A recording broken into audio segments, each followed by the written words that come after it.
हाँ, देखिए, एमएससी करने के बाद वकालत क्यों चुना, आपका ये पूछना है। जब मैं एमएससी कर रहा था तो उसी दौरान मैंने छात्र संघ अध्यक्ष का चुनाव लड़ा गोपेश्वर महाविद्यालय में। तो विद्यार्थी परिषद से मैं अपने स्कूल के आखिरी वर्ष 12वीं में मैं पहली बार विद्यार्थी परिषद के संपर्क में आया। तो विद्यार्थी परिषद से जुड़ा और जैसे ही कॉलेज में आए तो विद्यार्थी परिषद की गतिविधियों में हमारी सक्रियता बढ़ी। तो विद्यार्थी परिषद का जो मैं समझा, एक छात्र संगठन होने के बावजूद सिर्फ छात्र राजनीति में ही नहीं बल्कि विद्यार्थी परिषद का सामाजिक सरोकारों में भी बड़ा योगदान रहता था। जब भी कोई देश में संकट का ऐसा विषय आता था तो विद्यार्थी परिषद, हम अपने स्तर से हमारे कार्यकर्ता वहाँ पहुँचते थे या नगर स्तर पे हम सहयोग लेते थे, ब्लड डोनेशन का कार्यक्रम करते थे, प्रतिभा खोज प्रतियोगिता इस तरीके से करते थे। जो मेधावी विद्यार्थी होते थे उनका सम्मान करते थे। तो मैं विद्यार्थी परिषद के संपर्क में आया तो मुझे लगा कि मैं नौकरी करने के लिए तो नहीं बना हूँ और मैं वकालत करके, जो मुझे लगता था कि मैं वकालत करूँगा और वकालत एक अपने व्यवसाय है, अपने हिसाब से आदमी करता है, तो वकालत के साथ साथ मैं सामाजिक मुद्दों के लिए लड़ सकता हूँ और सामाजिक जीवन में भी अपनी भूमिका को निभा सकता हूँ। इसलिए मैंने एमएससी फिजिक्स करने के बाद वकालत की और मैं बहुत अपने आप को सौभाग्यशाली समझता हूँ कि मुझे वकालत करते हुए भी बहुत बार जो है ऐसे जहाँ मैं लोगों की मदद कर सकता था सामाजिक दृष्टि से, तो उनकी मदद करने को मुझे किसी प्रकार का कोई बंधन नहीं था। किसी का कोई सरकारी नौकरी में बंधन होते हैं और उस दृष्टि से मैं फिर वकालत में आया और वो मेरे लिए एक बहुत अच्छा फील्ड है। जी, वकालत में जब हाई कोर्ट गया तो जैसे मैंने आपको बताया कि पहले से ही हम विद्यार्थी परिषद से जुड़े हुए थे। तो शुरुआत के वर्षों में मैं विद्यार्थी परिषद के ही संपर्क में रहा, लेकिन जब मैं वकालत में गया तो फिर मुझे वहाँ अधिवक्ता परिषद से जुड़ने का अवसर मिला। अपनी वकालत के साथ साथ हम अधिवक्ता परिषद का मैं सदस्य बना। तो अधिवक्ता परिषद भी उसी तरीके से, जिस प्रकार से विद्यार्थी परिषद छात्र राजनीति के साथ साथ सामाजिक और अन्य कार्यों में सम्मिलित रहता था, अधिवक्ता परिषद भी राष्ट्रीय स्वयंसेवक संघ से जो है प्रेरित होकर राष्ट्रीय स्वयंसेवक का अनुसांगिक संगठन है। तो अधिवक्ता परिषद का भी इसी तरीके से जो हाई कोर्ट की बार एसोसिएशन होती हैं उससे इतर समाज के उत्थान में और राष्ट्रवाद की प्रेरणा से काम करता था। तो मुझे जो अपने अधिवक्ताओं के मुद्दे थे उन विषय में कई बार अपनी आवाज़ उठाने का ऐसा अवसर आया जहाँ पे मैं अधिवक्ताओं की लड़ाई लड़ सकता था। तो अधिवक्ताओं की लड़ाई लड़ते लड़ते, अपने अधिवक्ता हितों की लड़ाई लड़ते हुए, तो अपने जो सहयोगी थे या जो हमारे जूनियर थे, हमारे सीनियर अधिवक्ता थे, उन्होंने कहा कि आपको बार एसोसिएशन में अधिवक्ताओं का नेतृत्व करना चाहिए। और उन्हीं के आशीर्वाद से, उन्हीं के प्रेरणा से मुझे हाई कोर्ट में बार एसोसिएशन में महासचिव पद पर जो है चुनाव लड़ने की प्रेरणा मिली। और मैंने अपने अधिवक्ता साथियों के बीच बहुत सारे विभिन्न मुद्दे थे, उनके आधार पर चुनाव लड़ा और मुझे कम उम्र में और बहुत ज़्यादा मेरा अनुभव नहीं था, उसके बावजूद मुझे अपने जो वरिष्ठ अधिवक्ता थे जिनको वकालत में बहुत अनुभव और जो बार एसोसिएशन को बहुत अच्छे से समझते थे, उन लोगों का आशीर्वाद मिला और बहुत अच्छे मतों से मैं वहाँ विजयी हुआ, उनका आशीर्वाद प्राप्त हुआ। और मैंने भी जो उन्होंने मुझ पर विश्वास जताया था उस विश्वास पर खरे उतरने का प्रयास किया और अपने अधिवक्ता साथियों के स्नेह से, उनके सहयोग से मैं 2 वर्ष तक जो है उनकी सेवा करने का मौका मिला। तो फिर मुझे लगा कि ये जो जिस उद्देश्य से हमने नौकरी की तरफ न जाकर वकालत की तरफ अपने आप को ले आए, तो ये सामाजिक, जो मैंने कहा कि सामाजिक जीवन में सक्रियता के लिए एक बहुत अच्छा माध्यम है। और मुझे लगा कि हाँ, उस दिशा में हम काम करें। और ऐसा नहीं है कि मैं सिर्फ हाई कोर्ट में अधिवक्ताओं की लड़ाई लड़ रहा था या वहीं रहकर अपने आप को, मैंने हमेशा जब भी, क्योंकि मैं तो मेरा जुड़ा अपने इस माटी से रहा, अपने क्षेत्र से रहा, तो मैंने हमेशा उसका संतुलन बनाने की कोशिश की कि मैं अपने क्षेत्र के लिए, अपने लोगों के लिए, अपने समाज के लिए भी लड़ाई लड़ता रहूं, उनके मुद्दे उठाता रहूं, उनके लिए मेरे स्तर से जो मेरी क्षमता है मैं क्या कर सकता हूं वो भी करता रहा, और अधिवक्ताओं के लड़ाई भी लड़ता रहा, और मुझे महासचिव बनने का उन्होंने आशीर्वाद दिया। जहाँ तक क्षेत्र की राजनीति का सवाल है, देखिए मैंने जैसे आपको कहा कि मैं भले ही वकालत करने के लिए बाहर गया हूँ, क्योंकि उत्तराखंड में उच्च न्यायालय एक ही है, वो नैनीताल में है। तो हमने उच्च न्यायालय को अपना कार्य क्षेत्र चुना, तो इसलिए हमको नैनीताल में वकालत करने जाना पड़ा। लेकिन छात्र राजनीति में आने के बाद से और विद्यार्थी परिषद में जुड़ने के समय से एक उत्कंठा हमेशा रही कि हम बाहर बहुत कुछ कर रहे हैं, लेकिन अपने लोगों के लिए, जहां मैंने जन्म लिया, जहां मेरे बंधु बांधव रहते हैं, जिनके साथ हमने जीवन की शुरुआती चीज़ें सीखी हैं, उन लोगों के लिए क्या कर सकते हैं। तो जब मैं छात्र संघ अध्यक्ष था, उस समय एक हमारा सड़क का बड़ा मुद्दा चल रहा था। मैं हमेशा याद करता हूँ हमारे श्रद्धेय शिव प्रसाद कांडपाल ताऊ जी, उनके साथ हमारी बातचीत होती थी। वो गोपेश्वर आते थे तो ज़रूर मिलते थे और क्षेत्र के लिए बहुत चिंतित रहते थे। तो मैं उनसे बड़ा प्रेरित होता था।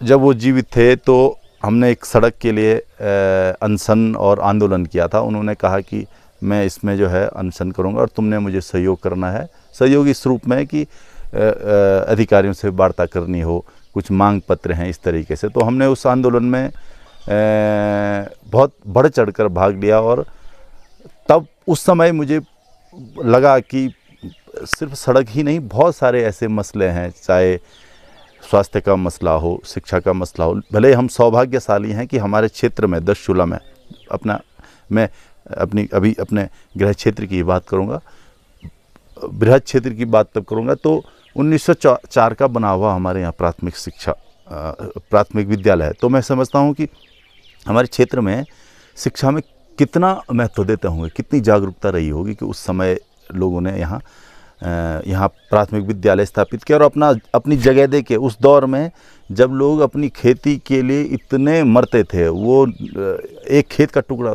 भर नहीं दे सकते, लेकिन शिक्षा के प्रति उनकी जागरूकता थी। लेकिन वो उठ नहीं पाया। वो उस शुरुआती दौर में तो बहुत अच्छा चला, और वो पीड़ा थी कि शिक्षा और किया जा सकता है, शिक्षा क्षेत्र में, स्वास्थ्य के क्षेत्र में, सड़क का जो मैंने आपको बताया आंदोलन, तो वो पीड़ा थी। और इसीलिए जो है मुझे लगता है कि आज भी हमारे क्षेत्र में ये जो 2-3 चीज़ें हैं, सड़कें तो आ गई हैं, सड़कें मैक्सिमम गाँवों में, मैंने अभी जो ये विधानसभा चुनाव था उसमें बहुत सारे गाँवों में जाने का अवसर मिला, तो मुझे ये लगा कि सड़कें तो प्रत्येक गांव तक पहुंच चुकी हैं। बस जो थोड़ा बहुत अब सड़कों के मामले में रह चुका है, तो कहीं पे कुछ पैच हैं जो छूट रहे हैं, या किसी गांव में लिंक रोड नहीं जा पा रही है, या कहीं पर फॉरेस्ट का विवाद है, या कहीं पर 2 गांवों के बीच का विवाद है। तो ये सब सुलझाया जा सकता है। लेकिन चिकित्सा के क्षेत्र में, यानी कि स्वास्थ्य के क्षेत्र में और शिक्षा के क्षेत्र में काम करने की आवश्यकता है। और इसी दिशा में मैं समझता हूँ कि हमको एक आवाज़ बन के, जो भी लोग सामाजिक सरोकार से जुड़े हुए लोग हैं, अगर वो आवाज़ बुलंद करेंगे तो निश्चित रूप से सरकारें जागेंगी और सरकारों का भी ध्यान आकृष्ट होगा कि इन चीज़ों पर काम करने की आवश्यकता है। लोगों की ये प्राथमिकताएं हैं। आपका ये ठीक है कहना कि आज के इस दौर में राजनीति कठिन हो गई है। देखिए, ये क्षेत्र कभी भी सरल कभी नहीं रहा। मैं बारीकी से देखता हूँ, चाहे आप पुराने दौर की भी बात करें, आज के दौर की भी बात करें, भले ही समय के साथ साथ चीज़ें बदलती हैं। पहले भी जनता का प्यार पाना आसान नहीं था। आप लोगों के दिल में जगह बनाने के लिए बड़ा एक प्रकार से बड़ा परिश्रम का काम है। आपके व्यवहार में, आपके व्यक्तित्व में वो बात होनी चाहिए कि आप लोगों को प्रभावित कर सकें। और जहाँ तक वर्तमान में जो ये आप कहते हैं कि शराब और ये पैसों का ये बोलबाला है, बिल्कुल है, इसमें कोई दो राय नहीं है, लेकिन यही बदलने तो हम आए हैं। राजनीति में लोग मुझे कहते हैं कि तुम क्यों आए। मैं कहता हूँ आप सब ये ज़रूर बोलते हैं कि अरे राजनीति गंदी है, बहुत ख़राब है। अरे जब गंदी है तो उसको ठीक कौन करेगा? अगर भ्रष्ट लोग हैं तो ईमानदार लोग कैसे आएंगे? जब आप ईमानदार लोग, जो स्वच्छ छवि के लोग हैं, जो राजनीति को समाज सेवा के तौर पे देखते हैं, उन लोगों को प्रमोट नहीं करेंगे तो ऐसे ही तो लोग आएंगे। लेकिन मैं जब आज की आप जानते हैं कि केदारनाथ विधानसभा में या अन्य विधानसभाओं में लोगों ने, बहुत सारे लोग इस तरीके से कि किस तरीके से हम लोगों को खरीद सकते हैं पैसे के आधार पर, किस तरीके से दारू के आधार पर लोगों को खरीद सकते हैं, बहुत सारे लोगों ने हथकंडे अपनाए होंगे। लेकिन जनता आखिर में नेता, जो जन नेता होता है, ये जो सामाजिक मुद्दों के लिए लड़ सकता है, उसको चुनती है। ये बहुत ज़्यादा चलता नहीं है। दीर्घकालिक राजनीति में वही टिक सकता है जिसके पास विजन हो, जो जनता की लड़ाई लड़ सकता है, और साथ ही साथ सिर्फ लड़ाई के साथ साथ वो जनता के साथ खड़ा होता हो और अपने व्यवहार से लोगों को प्रभावित करता हो। आप बहुत कुछ बन जाएंगे, लेकिन आप लोगों को, जिस जनता की वजह से आप बनते हैं, अगर उनके प्रति आपका भाव बदलता है, आप उनको निकृष्ट समझते हैं, वो भी आपके लिए राजनीति में घातक है और आप आगे बढ़ नहीं सकते हैं। आप काम के आधार पर और जनता के प्रति आपके अच्छे व्यवहार के आधार पर ही आगे राजनीति में बढ़ सकते हैं। और मुझे लगता है कि जो आने वाली पीढ़ी है, नई पीढ़ी है, पढ़ी लिखी पीढ़ी है, और जो पुराने जो बुजुर्ग लोग हैं, जो समझदार लोग हैं, वो भी मानते हैं कि एक ईमानदार व्यक्ति को ही प्रतिनिधि चुना जाना चाहिए, एक कर्मठ व्यक्ति को प्रतिनिधि चुना जाना चाहिए। तो मैं समझता हूँ कि आगे आकर हम लगे हैं राजनीति में, तो एक दिन में कुछ नहीं मिलता है। नित्य लोगों के बीच संवाद करने से, काम करने से, अगर आप में क्षमता होगी, लोगों को लगेगा कि आप हमारे लिए लड़ सकते हैं, तो आपको अवश्य मौका मिलता है। देखिए, जहाँ तक मैं समझता हूँ कि एक प्रतिनिधि के तौर पे ये इंफ्रास्ट्रक्चर खड़ा करना, ये तो आपका महत्वपूर्ण काम है ही। मैंने पहले भी कहा आपको कि सड़कें तो प्रत्येक गांव तक लगभग पहुंच चुकी हैं। वो तो सड़क मार्ग तो एक प्राथमिकता होता ही है। साथ ही साथ जो मुख्य रूप से प्राथमिकताएं हैं वो शिक्षा है और चिकित्सा है। हमारे इस केदारनाथ विधानसभा की भी मैं बात करूंगा। जैसे आपने कहा कि आप विधानसभा के प्रति आपकी क्या सोच है, यहाँ एक बेहतरीन अस्पताल की नितांत आवश्यकता है और एक उच्च कोटि के विद्यालय की। एक नहीं, मैं तो ब्लॉक स्तर पे सोचता हूँ कि ऐसा ब्लॉक स्तर पे विद्यालय होने चाहिए, एक उत्कृष्ट विद्यालय होना चाहिए, और सरकार द्वारा संचालित ऐसा उत्कृष्ट विद्यालय होना चाहिए। इस पर मेरा सोचना है। बाकी मैं सोचता हूँ कि जहाँ तक हमारी ये क्षेत्र है, ये पर्यटन की दृष्टि से, तीर्थाटन की दृष्टि से बहुत महत्वपूर्ण है। क्या नहीं है हमारे पास। आपने, भगवान ने देवभूमि के साथ साथ हम तो और उसमें भी देवभूमि का सौभाग्य तो हमको प्राप्त है ही, लेकिन अकेले रुद्रप्रयाग जनपद को, केदारनाथ विधानसभा को और भगवान की देन प्राप्त है। चाहे हमारे भगवान केदारनाथ का मंदिर है, भगवान तुंगनाथ का मंदिर है, भगवान कार्तिक स्वामी का मंदिर यहाँ है, माँ काली का मंदिर यहाँ है, ऐसे कई दिव्य धाम हैं। जैसे मैंने कहा, प्रत्येक गांव में ऐसे हमारे सिल्ला के साणेश्वर हैं, हमारे फलासी में तुंगनाथ है, हमारी दशचूला में चंडिका का मंदिर है, नारी में माँ चंडिका का मंदिर है, बिरों में माँ चंडिका का मंदिर है। तो यहाँ तो मंदिर और धाम है। तो तीर्थाटन के साथ और पर्यटन की दृष्टि से देखा जाए, अब तो चोपता, मैं तो कहूँगा कि सिर्फ भारत का नहीं, विश्व का बेहतरीन खूबसूरत एक स्थान है, वो हमारे क्षेत्र में है। देवरिया ताल है। ऐसे बहुत सारे ताल हैं जो अभी तक पर्यटन की दृष्टि से प्रचार में नहीं आ पाए हैं। इनको प्रचारित करके पर्यटन से जोड़ने की आवश्यकता है। पर्यटन से अगर हम को जोड़ेंगे तो यहाँ का जो युवा है वो उसको रोज़गार मिलेगा और यहाँ के जो संसाधन हैं उनका उपयोग होगा। एक और मेरे दिमाग में है कि जो ये अगर हम जो ये कार्तिक स्वामी वाला रूट है और मोहन खाल से नीचे जाता है, बांस वाड़ा से ऊपर आता है, अगर इस रास्ते को भी यात्रा के रूप में जोड़ा जाए तो आप नीचे से अगस्त्यमुनि से आएँ, उधर से वापस आएँ, ये पूरा यात्रा मार्ग जुड़ जाएगा तो उस क्षेत्र के साथ साथ इस क्षेत्र को भी पर्यटन की दृष्टि से बहुत लाभ मिलेगा। एक और मैं सोचता हूँ कि एक खाम बुग्याल से होते हुए वो जो पुरातन काल में अपना चौमासी से होते हुए एक बहुत पुराना पैदल मार्ग हुआ करता था, उस मार्ग को खोलने की भी आवश्यकता है।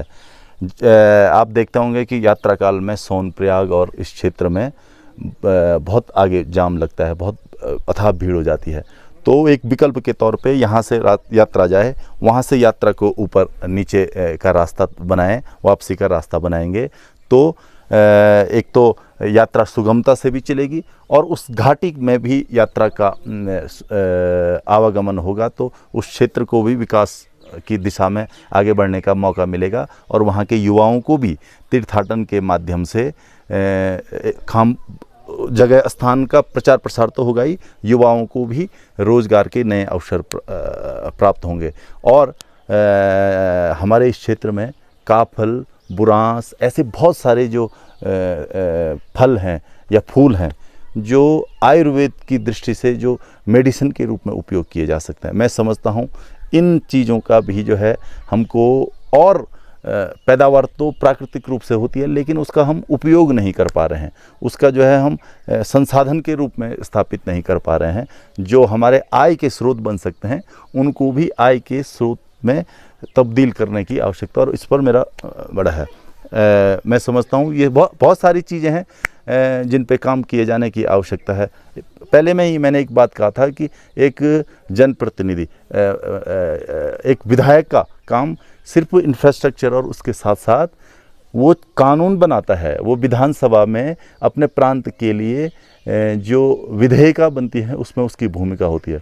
तो बहुत सारे ऐसा विषय हैं जो दिमाग में हैं कि कभी मौका मिला तो ये अपने क्षेत्र, अपने समाज, अपने प्रांत के लिए करने की सोची है, और अगर ईश्वर ने मौका दिया तो ज़रूर इन चीज़ों पे काम करेंगे आगे।